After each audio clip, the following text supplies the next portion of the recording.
Merci beaucoup. Bonjour mesdames, mesdemoiselles, messieurs. Bonjour mes chers amis qui sont présents dans la salle.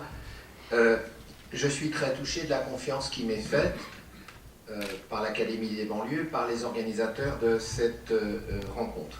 Je vais tenter d'en être digne. Il est vrai qu'effectivement, j'ai dû répondre à la sollicitation des éditions Plomb qui me demandait de rédiger un énième dictionnaire amoureux. Et là, c'était un dictionnaire amoureux de la laïcité. Comment peut-on être amoureux d'une idée, d'un principe, qui n'a rien de charnel, qui a quelque chose d'abstrait?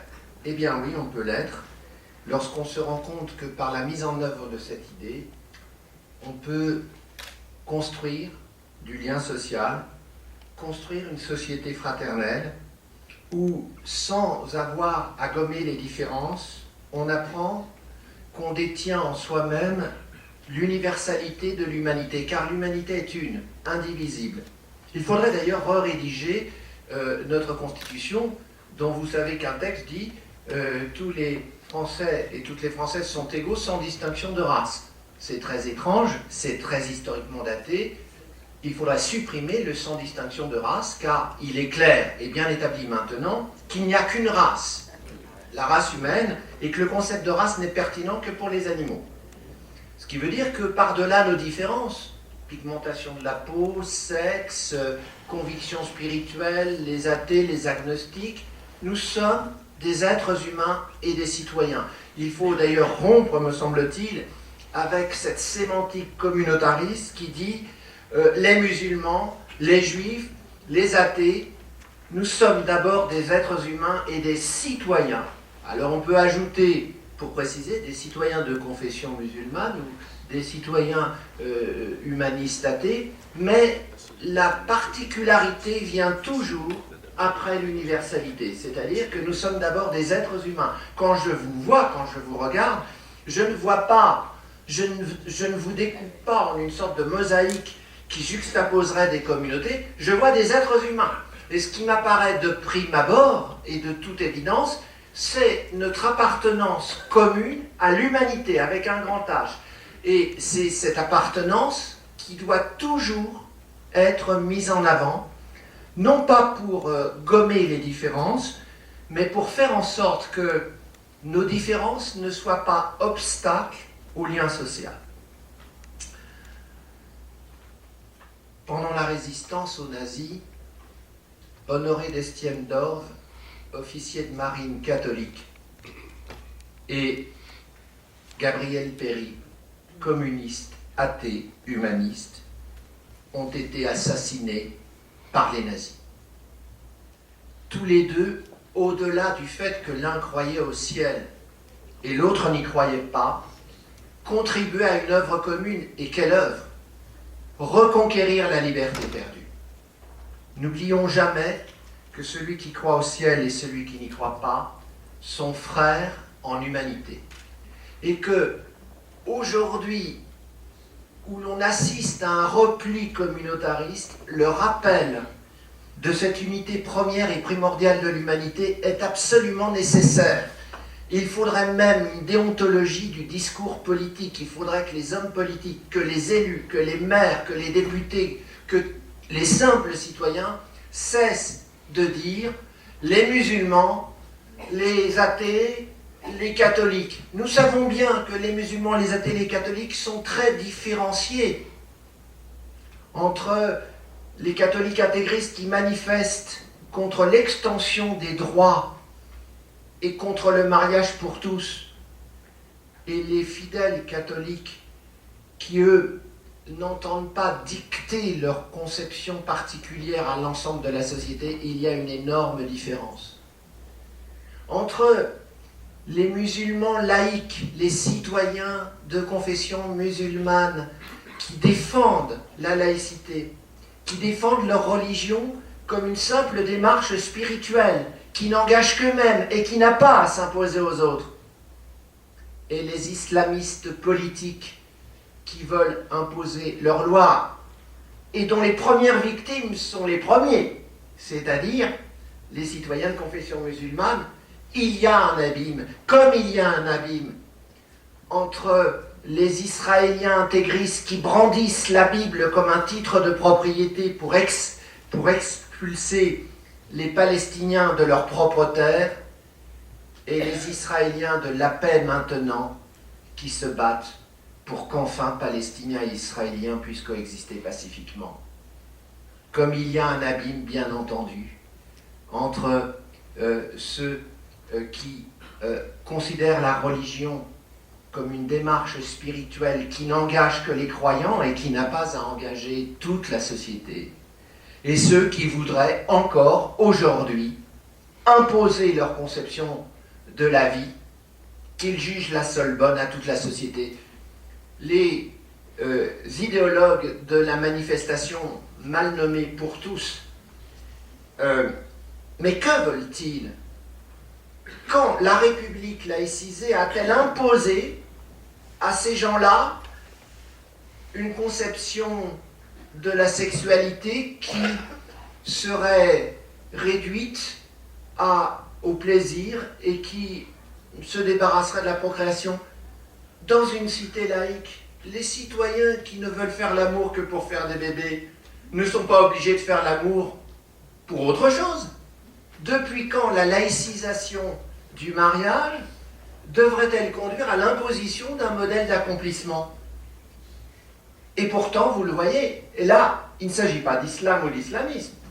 On a affaire à un catholicisme intégriste qui, à rebours de la religion chrétienne de Victor Hugo, qui disait « Père, je viens à vous, Père auquel il faut croire dans les contemplations », mais qui disait dans la loi Fallou qui organisait le contrôle du clergé sur les écoles, « Je veux l'État chez lui et l'Église chez elle ».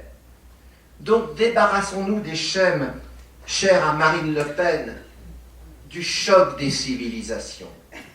Il n'y a pas de différence entre les cultures, sinon des différences d'histoire, et non pas des différences de nature. Dans l'Occident judéo-chrétien, la laïcité a été une conquête qui s'est faite dans le sang et les larmes.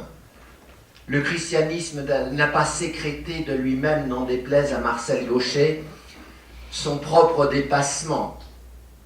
Il a fallu les bûchers de l'Inquisition, il a fallu les croisades, il a fallu l'Index Librorum Prohibitorum, où l'Église consignait les grandes œuvres de l'humanité, dont Notre-Dame de Paris et Les Misérables par exemple.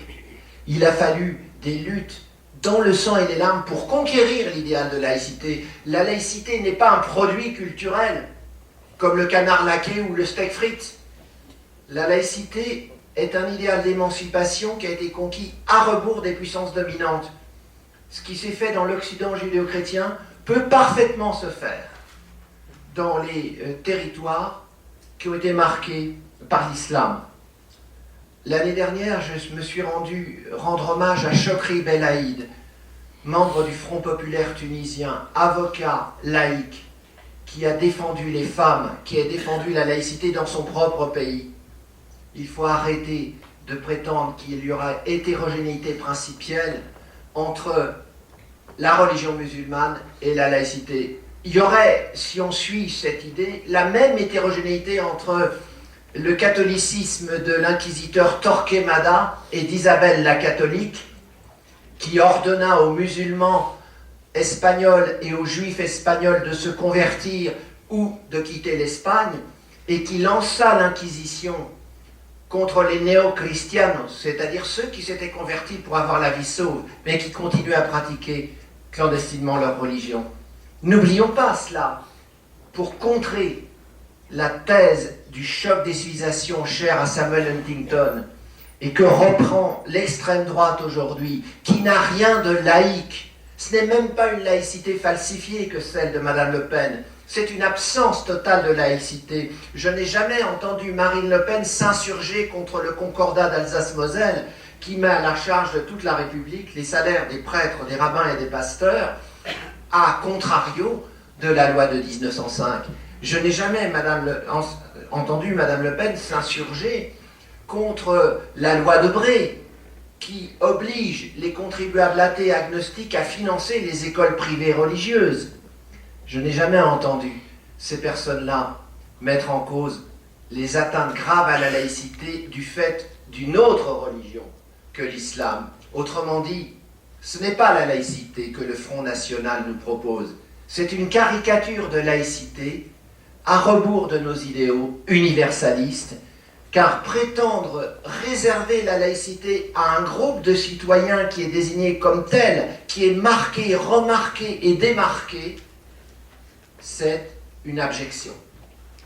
La laïcité est un idéal universaliste et contrairement à ce qu'ont dit certains journalistes malhonnêtes à propos de la commission Stasi, celle-ci n'a pas visé que le seul voile.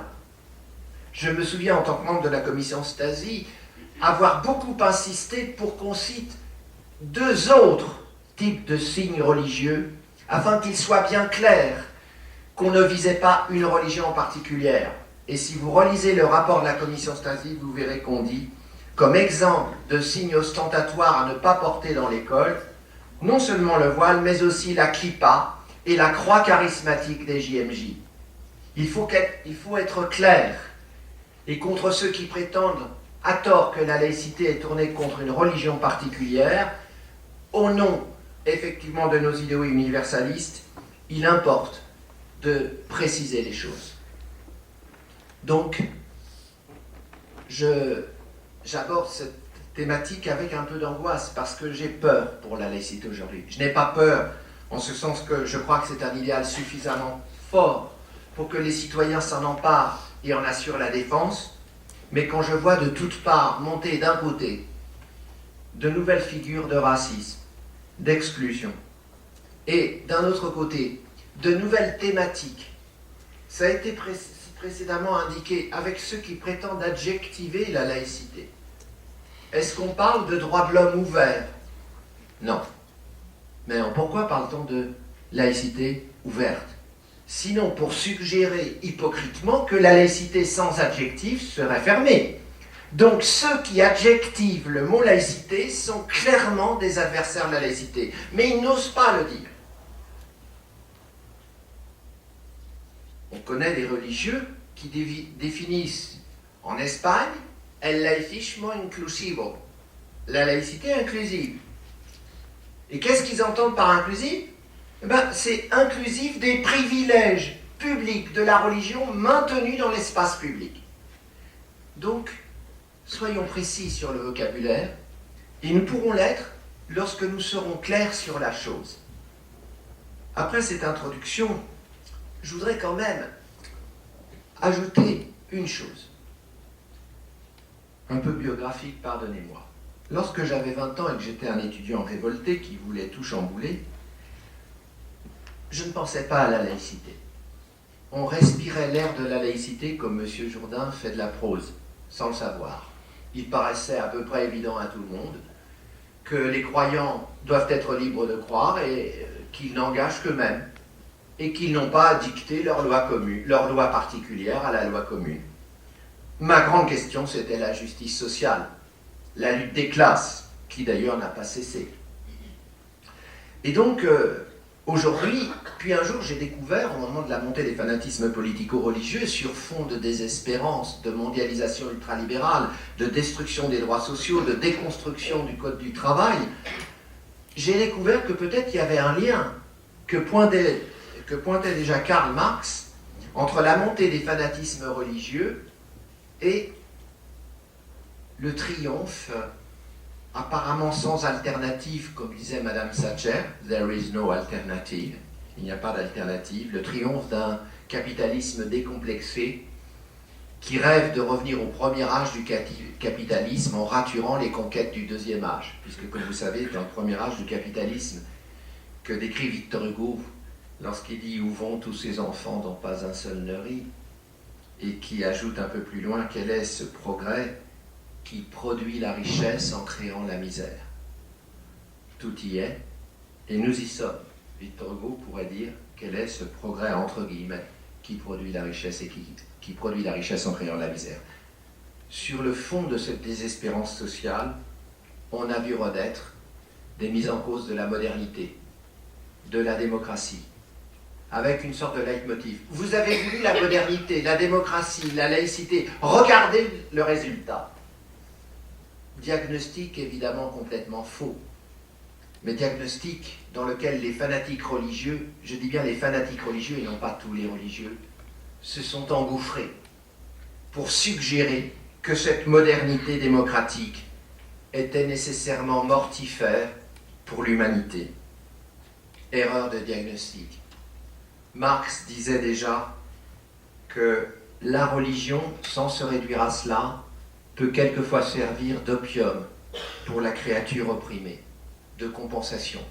Et ce n'est pas un hasard, par exemple, comme le montre Gilles Kepel dans La Revanche de Dieu, si, en Grande-Bretagne, après que Margaret Thatcher ait réprimé, commencé avec beaucoup de dureté, la dernière grande grève des mineurs britanniques, a patiemment déconstruit le welfare state, c'est-à-dire l'état social du bien-être, ce qui a produit dans des banlieues ouvrières en Grande-Bretagne cette désespérance qui a ouvert aux religieux qui apportaient des bouteilles de lait et des compensations matérielles une sorte de boulevard. Le couplage entre la désespérance sociale et la réapparition des fanatismes politico-religieux de compensation est absolument évident dans notre société. Or, nous vivons une société totalement révoltante. Jamais l'humanité n'a produit autant de richesses, et pourtant il y a de nouvelles figures de la misère. Victor Hugo distinguait le concept de misère du concept de pauvreté. Dans les manuscrits préparatoires aux Misérables, il disait la pauvreté, c'est d'avoir peu pour vivre. La misère, c'est de ne pas avoir assez pour vivre. Nous y sommes. Ceux qui grelottent sous des tentes apportées par l'association Don Quichotte sur les quais de la Seine, en face de Bercy, sont littéralement misérables. Ils n'ont pas de quoi résister au froid et de se loger décemment.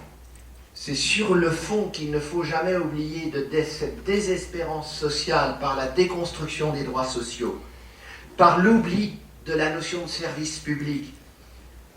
Bruxelles ordonne à la France de privatiser ses services publics au nom de la concurrence libre et non faussée chère à M. Barroso et à tous les néolibéraux. C'est cela la toile de fond. Il ne faudrait jamais l'oublier. Je ne veux pas qu'on puisse me dire « tu es dans l'éther des purs principes, mais tu oublies le sol, la terre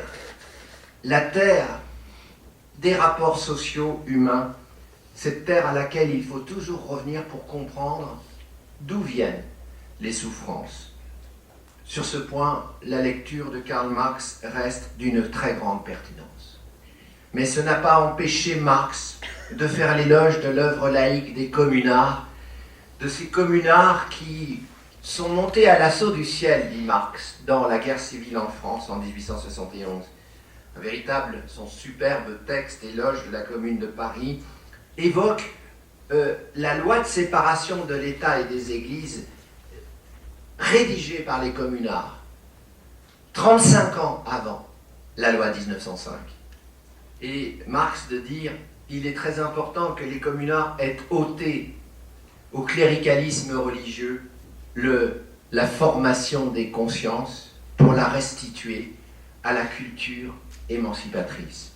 Donc, c'est dans cette réinscription de la question laïque dans la question sociale que je voudrais travailler maintenant avec vous. C'était le deuxième temps de mon analyse. Troisième temps. Qu'est-ce que la laïcité? C'est pas difficile à définir. Il y a trois modes de démonstration de la laïcité. L'histoire, la philosophie, le droit. Je vais aller vite. L'histoire, c'est une démonstration par l'absurde de la laïcité. Vous savez ce que c'est qu'une démonstration par l'absurde? C'est une démonstration qui consiste à montrer qu'une thèse est vraie parce que sa thèse opposée est fausse ou intenable. Or, on va poser la question, que se passe-t-il quand il y a mélange de la religion et de la politique et dépendance de la politique par rapport à la religion? Que se passe-t-il quand il n'y a pas cette saine séparation du pouvoir politique et du pouvoir religieux? L'histoire répond. Une vallée de larmes. Lorsque Constantin et Théodose créent le premier grand empire chrétien en décrétant que le christianisme sera désormais seule religion d'empire, 3e, 4e siècle après Jésus-Christ, le point de départ de cette vallée de larmes commence. On détruit les temples païens, on assassine Hypatie, on incendie la bibliothèque d'Alexandrie, on crée une doctrine de l'opinion droite, orthé, droit en grec, doxa, opinion. On crée une orthodoxie à l'aune de laquelle on va juger toute représentation. On est dans le christianisme, hein, on n'est pas dans l'islam. On crée cette doctrine et on lance la notion d'hérésia. Hérésia en grec veut dire opinion particulière, d'où opinion dissidente. Les cathares, catharos, les purs, ceux qui voulaient purifier la religion de ces compromissions temporelles, sont une des grandes hérésies qui va être réprimée sur ordre du légat du pape. On sait que lors du siège de Béziers, les soldats du Christ se tournent vers le légat du pape. Comment reconnaître les bons chrétiens et les distinguer des mauvais chrétiens? Et la réponse fuse: tuez-les tous, Dieu reconnaîtra les siens. C'est la première fois que la croisade, qui auparavant était tournée contre les Sarrasins, les musulmans qui occupaient entre guillemets les lieux saints, c'est la première fois que la croisade va être tournée contre d'autres chrétiens. Usage interne, de police interne, et pas seulement de guerre interreligieuse. Autrement dit, l'émergence de cette religion qui n'est plus la simple démarche chrétienne de témoignage, mais qui devient une volonté de pouvoir temporelle sur la société, se désigne à nous sous le double signe d'une guerre externe contre les autres religions et d'une guerre interne contre les dissidents. Répression des cathares, lutte contre l'islam, puis bientôt lutte contre les protestants, c'est-à-dire cette variété de chrétiens qui rejettent un certain nombre de dogmes, qui posent le dogme du sacerdoce universel, qui stipule que le croyant n'a plus besoin forcément d'un clergé intercesseur de la divinité et qu'il peut avoir un rapport direct avec la divinité. Et ces protestants vont être eux aussi réprimés. 8 guerres de religion qui culminent le jour de la Saint-Barthélemy, 24 août 1572, dans le massacre ordonné par Charles IX et exécuté par De Guise et la Ligue catholique fanatisée, à Paris, selon Janine Garrison, en une nuit, une terrible nuit. Les catholiques fanatisés se répandent l'épée à la main. Ils commencent par exécuter le grand chef protestant Coligny, qui est défenestré, dépecé, torturé. Et après, on tue l'engeance de la chrétienté que représentent les protestants, hommes, femmes, enfants, vieillards, etc. En une journée, selon Janine Garrison, écoutez le chiffre, il y aura eu 3000 morts à Paris. Il coulait tellement de sang dans les rues, dit la chronique de Cornette, historien, qu'on eût dit qu'il n'en avait plus.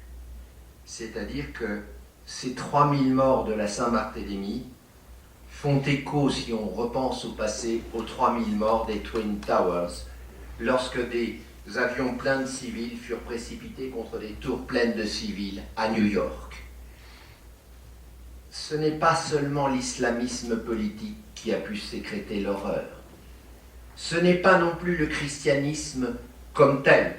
C'est la fanatisation politique d'une religion à partir de laquelle on prétend dire quelle est la conception de la vie bonne. Je vais m'arrêter là pour l'histoire, comme démonstration par l'absurde. Que se passe-t-il quand il n'y a pas séparation du politique et du religieux? L'histoire répond, il se passe cette vallée de larmes, qui s'assortit d'ailleurs d'une censure continuelle de la culture. Lorsque Copernic ose dire dans le De Revolutionibus Orbium Celestium, 1543, que la Terre n'est pas le centre du monde et que c'est elle qui se meut autour du Soleil, substituant l'héliocentrisme au géocentrisme, condamnation par le pape, mise à l'index.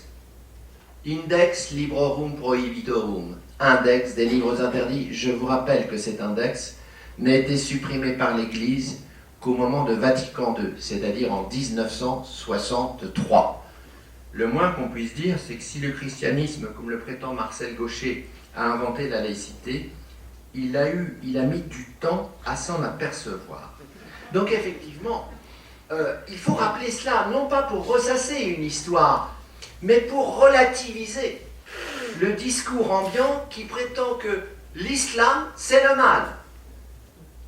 L'islamisme politique, c'est sans doute le mal, mais pas l'islam en général. De la même façon, le christianisme institutionnel, ce fut le mal dans l'histoire, mais pas le christianisme en général. Et lorsque nous aurons abouti à dissocier la démarche spirituelle parfaitement respectable et qui doit être libre des croyants et la volonté de pouvoir temporel qui, au nom de cette démarche spirituelle, veut s'imposer, nous aurons fait un grand pas. Et nous pourrons lutter, car nous avons un devoir de citoyens et de citoyennes dans la société civile. Il nous appartient de lutter contre ces contrefaçons de vérité que répand le Front National en prétendant ranimer une quelconque guerre des civilisations. De l'histoire, on passe à la philosophie. La philosophie va corriger le droit. La philosophie va corriger l'histoire. Au XVIIIe siècle apparaissent des philosophes qui revendiquent non seulement la tolérance, parce que la tolérance est aléatoire. Comme disait Mirabeau, je ne demande pas seulement la tolérance, car qui dit tolérance suppose une autorité qui tolère. Et l'autorité qui tolère aujourd'hui peut très bien demain ne plus tolérer. Je demande la liberté de conscience. Il avait raison, Mirabeau, puisque regardez ce qui se passe dans l'histoire de France. Henri IV tient la plume avec le grand humaniste Michel de L'Hopital, rédige l'édit de Nantes, qui est un édit de tolérance. Moi, roi Henri, je tolère qu'il y ait des adeptes de ce qu'il appelle la religion prétendue réformée, la RPR, c'est-à-dire les protestants. Je tolère et donc je leur accorde des places fortes, ils pourront pratiquer leur culte. Mais c'est une simple tolérance. C'est-à-dire que la liberté des protestants reste tributaire du bon vouloir du prince. Et Louis XIV, lui, lance la formule « un roi, une loi, une foi ». Et par l'édit de Fontainebleau, un siècle après, il récuse, il révoque l'édit de Nantes. La Révolution française arrive et elle dit on ne peut plus faire ça. Qu'est-ce qu'on va faire ? On va fonder le vivre ensemble sur l'énoncé des droits humains. Premier article de la Déclaration des droits de l'homme et du citoyen du 26 août. Les hommes, entendons les êtres humains au sens générique, les êtres humains naissent et demeurent libres et égaux en droit. Ce qui est important, c'est le mot « naissent », parce que ça veut dire que la liberté et l'égalité appartient à l'être humain dès qu'il voit le jour. Et cela, aucun pouvoir politique ne peut le nier, ne peut le négocier, ne peut le discuter. Nous ne sommes plus dans une simple tolérance aléatoire qui peut varier parce qu'elle est dépendante de l'arbitraire du prince. Nous sommes dans une refondation de la société par l'affirmation des droits humains. Et vous savez qu'il y aura 3 générations de droits. La première génération, celle des droits politiques et juridiques de la personne humaine, qui est conquis à rebours des violences de la culture occidentale judéo-chrétienne. Les droits humains, contrairement à ce que disent des culturalistes ignorants ou mal intentionnés, ne sont pas un pur produit spontané de la culture occidentale. Ils y ont été conquis dans le sang et les larmes. Ce serait donc aberrant de dire que ces droits proclamés seraient un simple produit culturel et donc décréter ainsi leur relativité. Donc de ne pas leur reconnaître leur pouvoir normatif. C'est ce que font par exemple les islamistes politiques, c'est ce que font ceux qui rejettent l'idée même selon laquelle toute personne humaine a des droits. Prenez l'exemple du droit à l'intégrité physique. Qui pourra soutenir que c'est un droit relatif à une culture particulière ? Dans tout pays et dans toute époque, un être humain qui est mutilé ressent comme une violence objective ce qui lui arrive. Le droit à l'intégrité physique n'est pas le produit d'une culture, c'est une conquête de la philosophie des droits humains. Et qu'on ne vienne pas dire qu'en Arabie Saoudite, on coupe encore les doigts et les mains des voleurs, et donc c'est bien la preuve que l'islam est barbare. En France, en 1824, le bourreau tranche la main à la hache de celui qui a porté la main sur un emblème religieux. C'est-à-dire qu'on lui applique le supplice du parricide. Donc, la mutilation, elle a existé en France. Pays chrétien, entre guillemets, fille aînée de l'Église. Arrêtons de raconter que la mutilation serait le propre d'un seul pays. Ça, c'est quasiment du racisme ou de la xénophobie. Ne soyons pas amnésiques. Sachons que dans notre pays, la conquête des droits humains s'est faite à rebours de toute une tradition et qu'elle n'est donc pas un produit de cette tradition. Ou si c'est un produit, comme disait Victor Hugo, c'est pas un produit qui est inscrit au recto de notre histoire, mais plutôt au verso. Victor Hugo qui disait aux prêtres qui voulaient contrôler l'école, vous voulez surveiller notre école, mais il n'y a pas un génie de l'humanité qui a eu grâce à vos yeux. Si vous aviez le cerveau de l'humanité ouvert devant vous, comme la page d'un livre, vous y feriez encore des ratures. Donc effectivement, il faut rappeler ça. La philosophie fait advenir des principes de droit, liberté de conscience, libre disposition de son être, libre disposition de son corps, libre disposition du droit de donner, de donner la vie à des enfants ou de ne pas le donner. Donner la vie est une affaire trop grave pour être abandonnée au hasard. Et ça, c'est très important. C'est la conquête de droits qui ne sont pas particuliers mais universels et qui peuvent valoir dans tous les pays. Les femmes qui ont conquis l'émancipation par rapport à la société patriarcale et qui ont dû pour cela renverser la sacralisation par les trois monothéismes de la domination de l'homme sur la femme, savent bien, ces femmes, qu'elles soient en Tunisie, au Mexique, en France, en Espagne aujourd'hui, où le mouvement des femmes a fait reculer Rajoy, qui avait prévu une loi pour pénaliser ou interdire l'avortement. Ces femmes savent bien que le découplage de la religion et de la politique est émancipateur. Pourquoi ? Parce que s'il faut découpler la loi commune de la loi religieuse, c'est pour une raison simple. C'est parce que cette loi religieuse a été engendrée par des religions qui prétendaient s'affranchir de leur époque, mais qui étaient totalement prisonnières des préjugés de leur époque. Lisons l'Ancien Testament. Après la maudite cueillette et le péché, Adam et Ève sont donc exclus du paradis, et selon la Bible, Ancien Testament, le Dieu biblique aurait dit à Ève, « Tes désirs te porteront vers ton mari et lui dominera sur toi. » Et voilà la notion machiste de chef de famille qui est engendrée. Mais les chrétiens ne font pas mieux. Paul, dans une épître célèbre, dit « Femmes, soyez soumises à vos maris. » Et les musulmans, ou l'islam de l'époque, ne fait pas mieux, puisque certaines sourates disent « La femme a un degré de préséance de moins que l'homme, c'est-à-dire n'a pas les mêmes droits juridiquement que l'homme. » Bref, quelle que soit la religion en jeu, elle a, si j'ose dire, péché par le fait qu'elle a pris les préjugés historiquement donnés d'une époque pour les mettre dans la bouche de ses dieux. Ce qui est bizarre, quand j'étais en Tunisie, je discutais avec des femmes qui étaient dans la salle, je leur dis, est-ce que vous croyez qu'un Dieu éternel peut partager les préjugés d'une époque? Il faut quand même poser la question, ce serait quand même très étrange.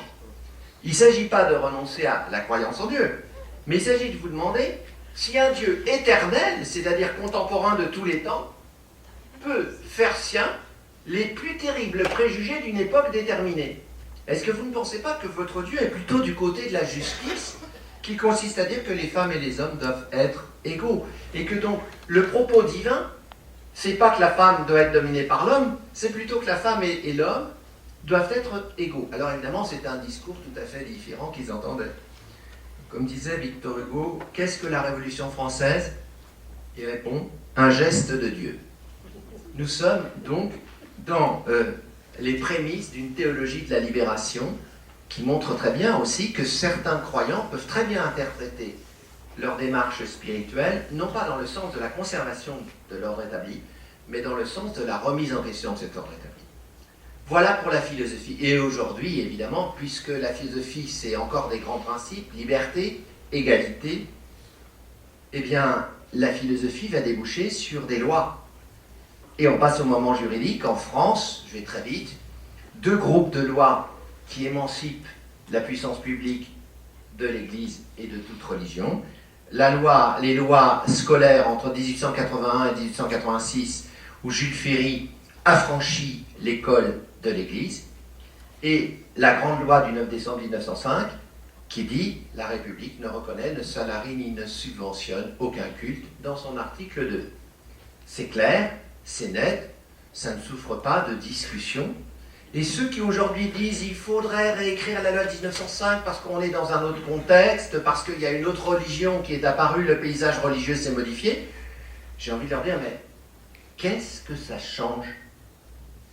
Que ce soit l'islam, le christianisme ou le judaïsme, en quoi l'affirmation du fait que la religion particulière de certains citoyens et de certaines citoyennes n'engage qu'eux-mêmes, et que la puissance publique, Marianne, on va l'appeler Marianne, c'est l'allégorie de la République, et comme vous savez, elle n'a qu'un symbole sur la tête.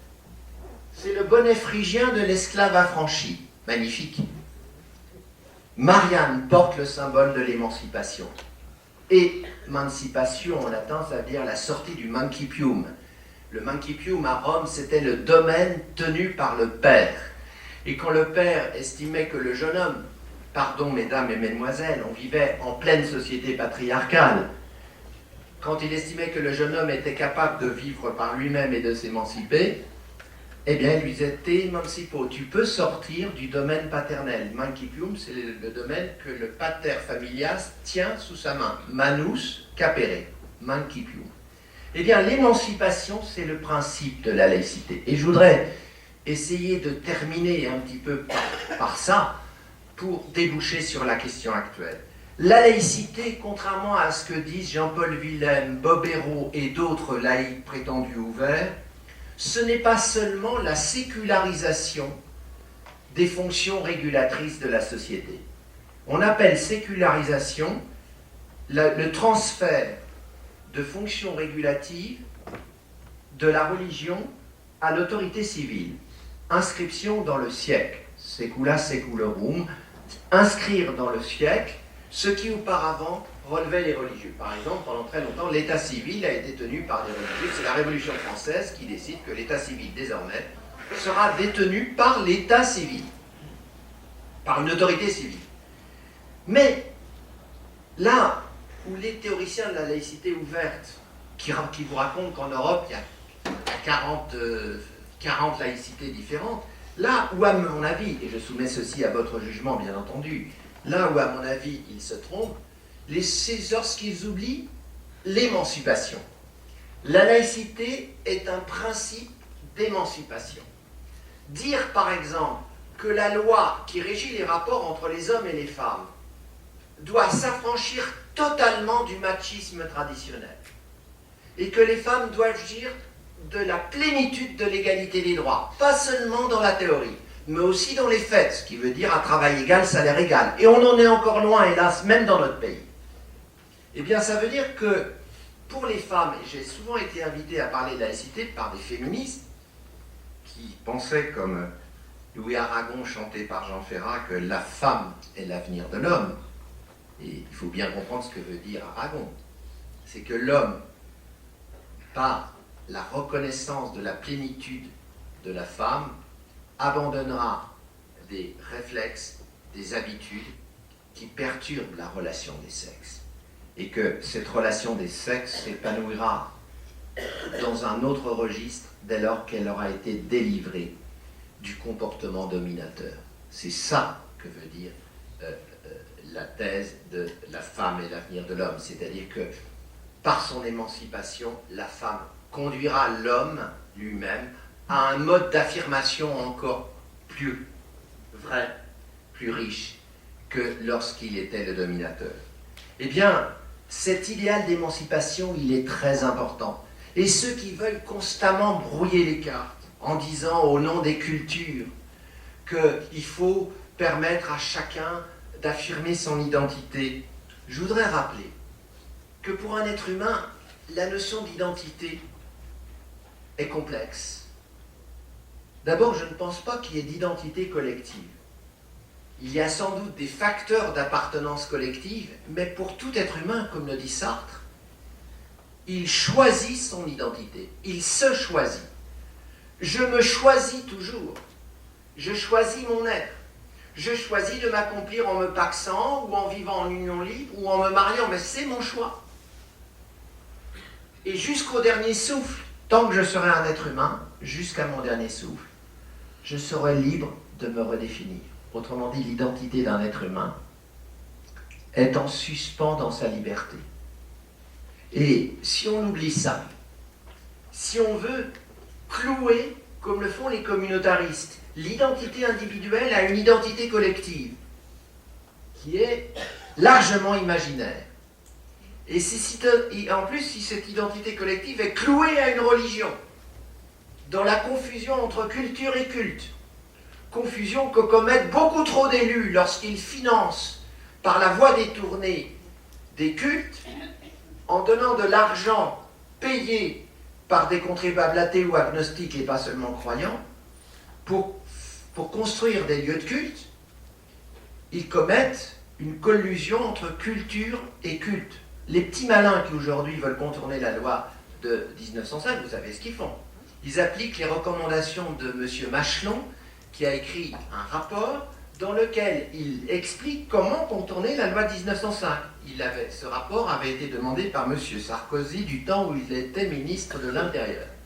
Et la commission Machelon a pondu un certain nombre de recommandations anti-laïques en disant, voyez, si vous êtes dans une commune A, je ne citerai aucun nom réellement existant, bien entendu, et que vous voulez des sous pour avoir un lieu de culte, vous fondez une association culturelle.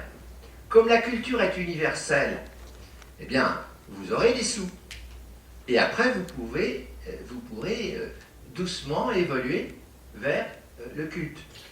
Je trouve curieux qu'on appelle culturel un institut qui comporte une salle de prière. C'est quand même extrêmement étrange, n'est-ce pas?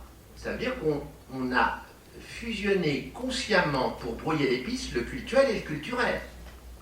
Donc, s'il y a des élus parmi vous, il faut, je crois, qu'ils ne se contentent pas de planter des arbres de la laïcité, de rendre des hommages louables, certainement, à la laïcité, mais il faut que dans leur pratique d'élus, ils veillent, me semble-t-il, à réserver l'argent public à ce qui est d'intérêt commun. Moi, je vais vous dire, je vais vous proposer cela. Si j'étais maire d'une ville dans la banlieue parisienne et que des personnes viennent me trouver en disant on voudrait des sous pour un lieu de culte, voici à peu près ce que je leur répondrais. Je ne veux pas donner de leçons aux élus. Je ne suis qu'un modeste philosophe qui pense tout haut. Et j'applique ça à la chose politique. Voici à peu près ce que je répondrais. Vous voyez, vous êtes croyant, simplement vous me demandez de l'argent qui est payé par des athées et des agnostiques, puisque l'argent dont je dispose ne m'appartient pas. C'est la contribution de tous les contribuables de la commune, et parmi ces contribuables, il y a des athées et des agnostiques. La question est de savoir si vous estimez normal que je détourne l'argent des contribuables athées pour promouvoir la religion. Pensez la chose à l'envers, ça vous aidera. Imaginez que des athées viennent me demander, on veut créer une maison de la libre pensée humaniste athée, et qu'ils me demandent des sous. Et vous, vous êtes contribuable. Je vais vous prendre des sous pour payer la diffusion de l'athéisme. Vous voyez, donc je ne vous donnerai pas un centime, pas un euro, parce que la religion est votre affaire particulière. Ceci dit, je vais vous montrer que je vous aime quand même. Si vos enfants ont besoin de soutien scolaire parce qu'ils sont en difficulté scolaire, je vais créer au niveau de la municipalité un centre gratuit d'aide aux devoirs et de soutien scolaire. La grande différence entre ce centre de soutien scolaire, c'est qu'il ne sera pas réservé aux seuls croyants.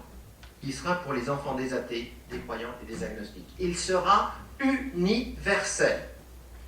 Deuxième exemple, aujourd'hui, l'accès aux soins est de plus en plus difficile, dépassement d'honoraires, etc., etc. Je crée un dispensaire de soins gratuits dans ma municipalité. Quand vous aurez des problèmes de santé, vous viendrez vous faire soigner gratuitement, vous qui êtes croyants. Mais ce que je vise, ce n'est pas votre qualité de croyant, ce n'est pas le croyant que je soigne, c'est l'homme. Et donc, je remonte à l'universel. Les hommes en tant qu'hommes ont le droit de jouir de la puissance publique et de son argent. En tant que croyants ou athées, ils n'ont pas ce droit. C'est simple. Conclusion, ça sera le dernier temps de mon discours. L'argent que vous allez économiser si vos soins sont gratuits et si vos enfants n'ont pas à payer les sommes folles que demande Academia pour compenser une difficulté scolaire, cet argent, libre à vous de vous cotiser avec vos amis pour financer votre lieu de culte. Jaurès l'avait déjà bien vu. La solution du problème est sociale. C'est en étant une république sociale que la république laïque pourra montrer que l'intérêt général doit toujours primer l'intérêt particulier. Donc il me semble qu'il faut que les élus, soit par compassion, soit par clientélisme électoral, soit par un mélange inattendu des deux motivations, il faut que les élus cessent de détourner la laïcité et de financer des lieux de culte de façon indirecte. Ils font du clientélisme électoral, ce n'est pas acceptable. Ils pourraient d'ailleurs peut-être tout autant conquérir leurs électeurs en tenant un discours de vérité. Car un homme intelligent est capable de comprendre ça. Ma religion n'engage que moi, mais si je suis malade ou si j'ai besoin de culture, ça, c'est commun à tous. Et en réservant l'argent public, qui est payé quand même, il faut le rappeler, par des athées, des agnostiques, autant que par des croyants, qui a donc une origine universelle, en réservant l'argent public à ce qui est universel, on permettra à tous les êtres humains de participer non pas seulement à une république laïque abstraite, formelle, mais une république laïque et sociale, qui va donner chair et vie à l'idée qu'au-delà de nos différences, nous avons des choses en commun. Et que ces choses en commun doivent toujours, en tout état de cause, dans la déontologie électorale des élus, primer sur les différences. C'est pourquoi je ne peux pas accepter que dans certaines villes où on manque de crèches, de places de crèches laïques, on finance sur fonds publics des crèches confessionnelles. Je ne peux pas accepter non plus qu'au nom de la culture, on brouille les frontières entre culte et culture. Les citoyens d'origine arabe ou maghrébine, vous voyez que j'hésite dans la dénomination. Et je suis rigoureux, j'essaie d'être rigoureux. Je ne dis pas musulmans. Ces citoyens, ils ne sont pas forcés d'être cloués à l'islam. Je connais beaucoup de citoyens d'origine arabe ou maghrébine qui sont parfaitement athées, mais qui, par une sorte de fidélité à leurs origines, ne se désolidariseront pas forcément de l'islam, mais leur motivation reste universaliste. Je crois que c'est très important aujourd'hui, et je terminerai là-dessus, j'ai peut-être été un tout petit peu trop long, mais il faut que je laisse de la place. Non, pas trop long, il faut me couper. Il faut que je laisse la place à une discussion entre nous.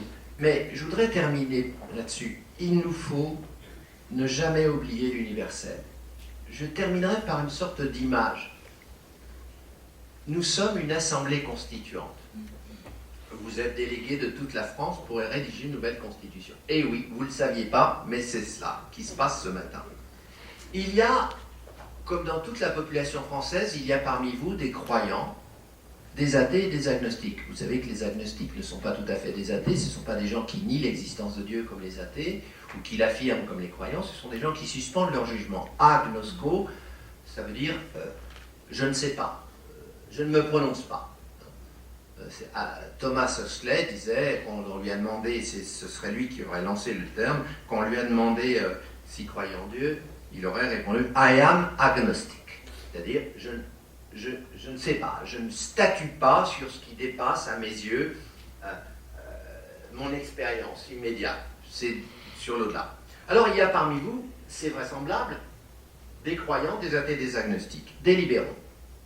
C'est moi qui vais faire tout le travail, rassurez-vous. Serait-il légitime que les croyants imposent leurs croyances et les conséquences pratiques de ces croyances aux athées? Évidemment non. Les hommes naissent et demeurent libres et égaux en droit. La liberté de conscience, qui est une forme essentielle de la liberté, sera le premier principe. Et pour que cette liberté de conscience soit armée par la culture, on fera une école laïque, parce que l'école laïque enseigne des connaissances qui sont universelles et laisse les croyances particulières à la disposition des familles. Ça, c'est ce que disait Condorcet et ce que reprendra Jules Ferry dans sa lettre aux instituteurs. Donc, premier principe que nous allons adopter, la liberté de conscience. La loi de 1905 dit bien « La République assure la liberté de conscience ». Poursuivons. Serait-il légitime que ceux d'entre nous qui croient en Dieu jouissent de plus de droits que les athées? La réponse est évidemment négative, au nom de l'égalité. Les hommes naissent et demeurent libres et égaux en droit.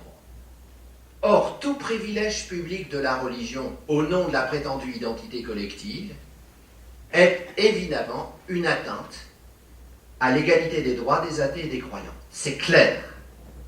Lorsque Berlusconi ose dire que la présence des crucifix dans les salles d'école italiennes est un trait de culture, il violente les Italiens et les Italiennes qui avaient demandé la neutralisation de ces salles de classe au nom de l'égalité des croyants et des athées.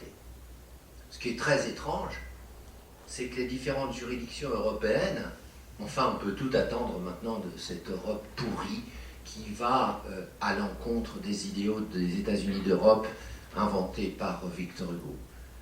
Les institutions européennes qui acceptent le lobbying religieux ont accepté la thèse de M. Berlusconi, selon laquelle, effectivement, les crucifix étant un trait de culture, il est normal qu'ils soient dans les écoles italiennes. Où allons-nous? Notamment en Espagne, pour les descendants de Bahran et de juifs brûlés vifs parce qu'ils étaient néo-conversos, pris en flagrant délit de pratiquer leur religion, ça peut paraître étrange de voir des signes religieux dans les salles de classe, alors que la connotation pour ces personnes-là, c'est plutôt une connotation de souffrance qu'une connotation d'appartenance culturelle heureuse. Donc effectivement, vous le voyez, égalité de droits des croyants, des athées et des agnostiques, c'est tout à fait important. Je vais appliquer ça à une question vive, qui va peut-être en provoquer certains ou certaines, je ne sais pas. La question des accompagnantes scolaires. C'est une question vive de la laïcité. Une femme a-t-elle le droit d'accompagner des enfants de l'école publique avec un signe religieux? Alors, avant de répondre à cette question, on va faire une fiction. Imaginons qu'un accompagnateur homme athée vienne avec un t-shirt sur lequel il y aura écrit « Dieu est mort » en grosses lettres. Ils disent « Moi, je vais accompagner les enfants. » Que vont faire les parents d'élèves de familles croyantes? Ils vont évidemment juger cet accompagnateur comme un provocateur qui porte atteinte à la liberté de conscience de leurs enfants. Et ils auront raison. Mais si une maxime qu'on a attribuée à un certain dit « ne fais pas à autrui ce que tu ne veux pas qu'on te fasse », cela veut dire que de la même façon qu'un croyant n'accepterait pas que ses enfants allant à l'école soient encadrés par un homme moniteur qui aurait un t-shirt sur lequel il y aurait écrit « Dieu n'existe pas » ou bien « Dieu est mort », de la même façon, un athée pourra exiger de l'accompagnateur ou de l'accompagnatrice une neutralité. Raisonnons comme ça, bon sang, si on accepte l'égalité de droit, pourquoi n'y en a-t-il aujourd'hui que pour le droit de manifester sa religion? Il y a le droit de manifester son athéisme aussi, et vous voyez ce que ça peut donner comme blessure à l'égard des croyants, comme la manifestation des religions peut donner une blessure. Alors, de surcroît, je vous rappelle que les voyages scolaires sont sous la responsabilité de l'éducation nationale, qui assure le voyage scolaire. Et donc, on peut considérer que les accompagnants scolaires sont en délégation de l'éducation nationale et qu'ils doivent être soumis à la même règle de neutralité pour l'encadrement. C'est juridiquement incontestable. Un homme ne pourra pas encadrer un voyage scolaire avec un t-shirt sur lequel il y aura écrit Dieu est mort. Et une femme ne pourra pas encadrer un voyage scolaire avec un signe ostentatoire d'appartenance religieuse. Ça me paraît clair. Mais on pourra en discuter, bien entendu, parce que je ne prétends pas imposer dogmatiquement cette affaire. Donc j'ai terminé dans 3 minutes. C'est ce qu'on vient de me dire. Je termine. Nous délibérons et nous disons liberté de conscience étayée par l'instruction publique, laïque, égalité de droit de tous les croyants, des athées et des agnostiques, et une troisième valeur qu'il ne faut pas oublier, qui est essentielle, c'est l'universalité. La puissance publique est dans son rôle lorsqu'elle est au service de l'ensemble des citoyens et citoyennes. La religion n'est pas d'intérêt public. La franc-maçonnerie n'est pas d'intérêt public. La libre pensée n'est pas d'intérêt public. Je viens de citer 3 exemples d'options spirituelles qui doivent être libres, mais qui n'engagent que leurs adeptes. En revanche, l'accès aux soins, l'accès à la culture, l'accès à un logement décent, l'accès à l'énergie, l'accès à l'eau potable sont des biens communs à tous, des biens qui doivent rester publics. Je suis pour ma part partisan d'une remunicipalisation de la distribution de l'eau, par exemple. Eh bien, la laïcité doit remplir les services publics communs à tous les hommes croyants, athées et agnostiques du maximum. C'est-à-dire qu'elle doit finalement se solidariser du combat contre les privatisations néolibérales. Et c'est là que le combat laïque peut rejoindre le combat social et s'en nourrir. Il y a une dialectique entre l'émancipation laïque par les droits politiques et l'émancipation socio-économique par la conquête des services publics, de ce magnifique programme du Conseil national de la résistance que François Hollande ose remettre en question, puisqu'il a remis en question les cotisations patronales pour les allocations familiales, ce qui était une conquête du Conseil national de la résistance sous la présidence de Jean Moulin, et mise en œuvre par le général de Gaulle lui-même à la Libération. C'est quand même un peu paradoxal que ce soit un tel président qui puisse remettre en question ce droit conquis. Je rappelle aussi que la belle idée de sécurité sociale, selon laquelle chacun cotise en fonction de ses moyens et sera pris en charge en fonction de ses besoins, c'est une idée du CNR, mise en œuvre à la Libération par le ministre communiste Ambroise Croizat. Toutes ces conquêtes sont en péril. Il faut évidemment un sursaut pour les défendre, parce qu'on ne peut pas défendre une laïcité désincarnée.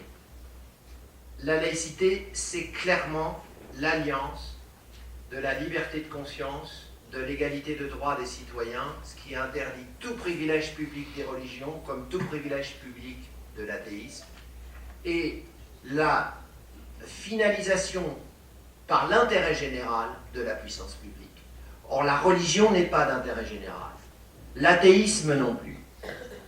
La santé, la culture sont d'intérêt général. Et ce que Jaurès voulait simplement en supprimant le budget des cultes, c'était réserver l'argent public à ce qui est d'intérêt public, selon un principe simple que chacun peut comprendre. L'origine de l'argent public, c'est l'impôt. L'impôt est universel, c'est-à-dire que chacun le paye en fonction de ses moyens.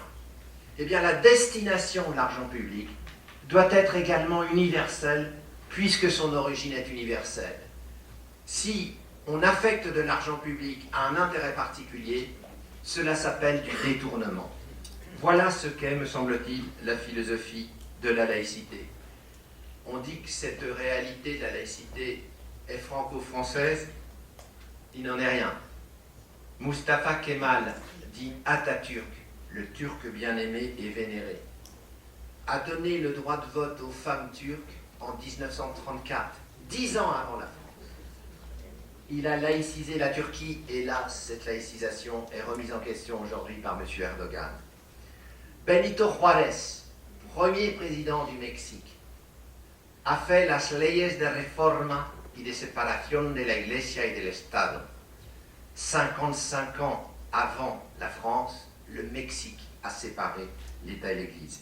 Thomas Jefferson, premier président des États-Unis d'Amérique, dans une lettre aux constituants de Virginie, dit « It is necessary to have a wall between church and state ». Il faut absolument un mur entre l'Église et l'État. Hélas, depuis Bush Jr., on a oublié le glorieux précédent de Thomas Jefferson. Mais aux États-Unis d'Amérique, les Américains savent ce qu'est la laïcité, même s'ils veulent quelquefois l'ignorer. Donc, arrêtons de dire que cet idéal de laïcité que je viens d'essayer de vous raconter rapidement et schématiquement, vous m'en excuserez, arrêtons de dire que c'est une réalité franco-française, un produit culturel inexportable. Il ne s'agit pas d'exporter. Ce n'est pas parce que la laïcité a été affirmée pour la première fois en France qu'elle est française. Ce n'est pas parce que la pénicilline a été découverte par le docteur Fleming en Écosse que la pénicilline est écossaise. On juge de la valeur de la pénicilline à ses vertus thérapeutiques et non pas à son origine nationale. Il en va de même pour la laïcité. C'est pourquoi j'ai la conviction que j'ai essayé de défendre et illustrer dans mon dictionnaire amoureux, où j'ai fait le tour du monde des pays qui appliquent la laïcité à des degrés divers, et effectivement, j'ai la conviction que la laïcité n'est pas française, ou italienne, ou espagnole, mais qu'elle est universelle, et qu'elle fera le tour du monde. Je vous remercie de votre attention.